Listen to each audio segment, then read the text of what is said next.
Okay, so this is the second video of updates. Last time, if you didn't see it, it's the video before this, I talked about my husband and I getting married and him being at basic training and how that was going. And now I'm gonna give you some more updates, talk about like a couple things that have been going on the past 2 weeks. If you didn't know, he left August 19th. We got married. A whole bunch of stuff happened. It's in the video before this if you care to know. If you don't care to know, then I guess you're just gonna go from this video. It's up to you. Depends on what you want to do. But, anyways, let's see. I did not hear from him from the 19th when he left. I talked to him until about 9 o'clock maybe that night when he got to Fort Benning. And then I think he called me that night going into the next day at like 1:45 in the morning. Real quick, I'm here. I'll send you a letter when I can. You can't send me a letter because if you didn't know, when they go to basic training, they don't automatically just get there and they start basic training, which is what we thought. That's going to be a whole nother video on the things that the recruiter told us that did not actually happen. That was a whirlwind of emotions trying to figure out exactly what was going on. But anyways, he got to reception, which is where you go to do all your paperwork, make sure everything's in order before you go to basic training. That lasts like 2 weeks. 2 weeks for him. Some guys I've seen on Facebook have been there for a month. Thank God that didn't happen. So he got to reception. He called me at like 1:45 Monday night, Tuesday morning. And then I did not hear from him again until that Friday. So let me see, what day was that?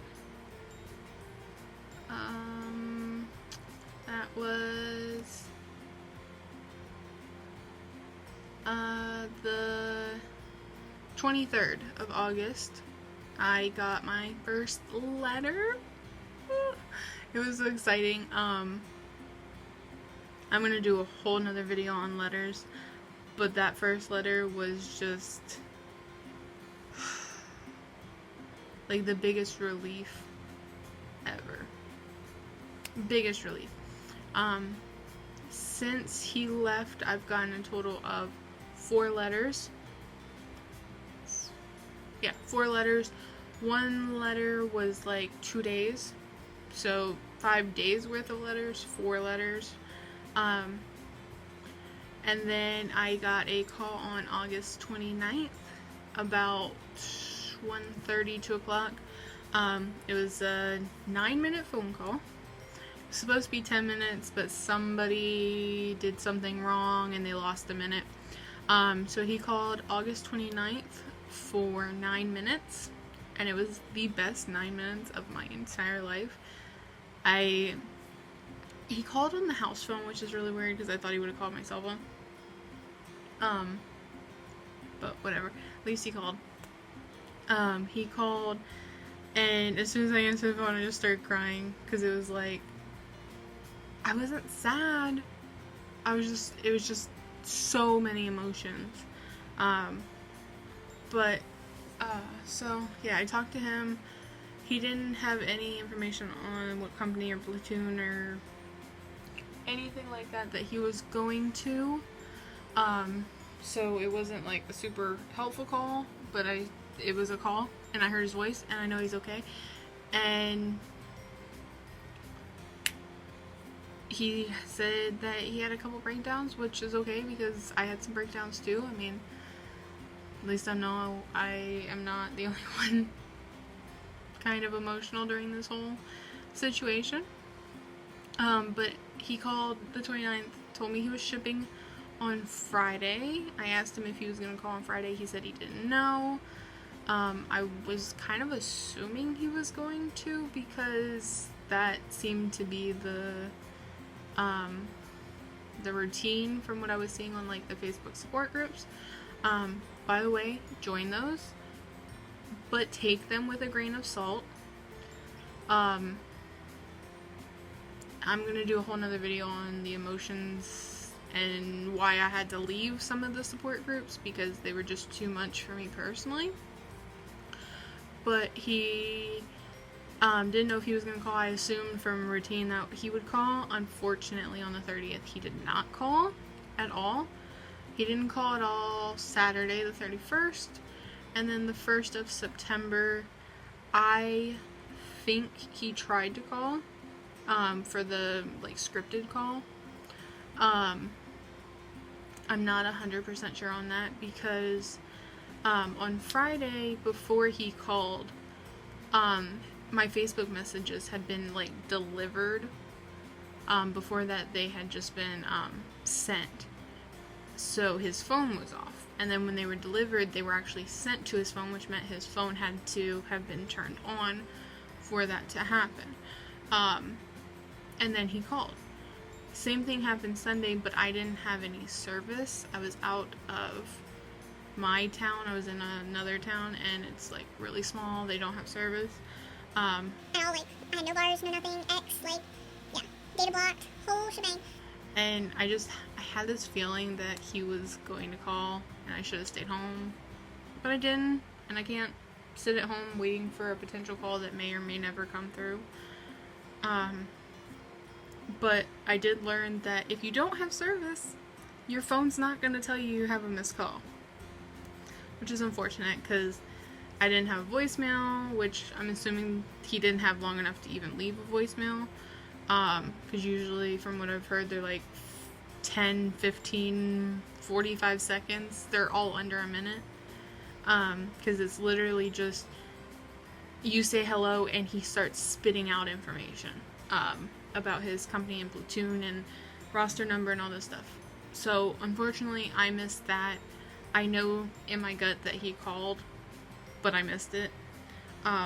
So now, the only thing I can do is wait for the commander letter, which could take anywhere from a week to 2 weeks to some people still haven't got it. Hopefully I get it, if not this week, fingers crossed beginning of next week. I mean, I don't know. Because without that, there's no way for me for sure 100% to know what his address is and what his company is and all that stuff to be able to send letters. I'm saying a lot in this video, my apologies. So I did do some Facebook stalking, and this one unit at Fort Benning posted some pictures today, and in one of the pictures, as soon as I seen it, I was like, that's my husband. It's my husband. That's my husband. Like, there's no doubt in my mind that that is not my husband. I sent it to his mom and his brother, and they all think the same exact thing. They all think that's him. I could be 100% wrong and find out that he's in some other unit and that this guy is not even close to my husband. But I'm hopeful. Until I know for sure, I'm gonna say this is my husband. So until I know any different, you guys probably aren't even gonna be able to see that guy right there, that little blue circle. Oops, it went dark. I'm pretty sure that's my husband. So, fingers crossed that I'm right and that is him, and I'm not just being like some crazy, oh my god, I gotta see him, oh my god, I gotta see him wife. So, fingers crossed that that's him. I have been following that Facebook for that unit, so I do have some information, but I don't want to go send all my letters to this address and then that actually not even be his address. So I haven't trying really hard not to get my hopes up and assume that's his and just send all my letters and then them get lost in the world of whatever and me never get them back to be able to send them to him. So we're just gonna wait, because he did start August 30th. That was his start date. Now we have something to actually count down the 14 weeks to. So that's exciting. That was the hardest part of reception, is knowing that it counted towards nothing. Like, he was gone for 2 weeks. He's already been gone for 14 days as of September 2nd. And 11 of those days counted for absolutely nothing. That was the hardest part. And I mean, of course, in his letters, he didn't sound the best until the last letter I got, so it was rough. It was really rough. I'm gonna do a whole nother I'm gonna do a whole nother video on letters and what to expect that the recruiter is probably not gonna tell you, because he wants them to join, so he's gonna tell them whatever he thinks that you and your wife or you want to hear, so that you sign those papers and you go. Which I'm slowly learning is the sad, unfortunate truth for most recruiters. Maybe not all of them. Maybe you had a great recruiter. I mean, I know our recruiter still answers my questions. But I have my own opinions about recruiters and information.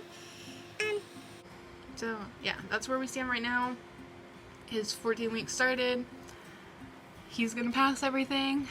I know it. Like, there's not a doubt in my mind that he's going to be held back. I mean, I'm praying to God every day that's not ever gonna be the case for him. So, that's just where we stand right now, I guess.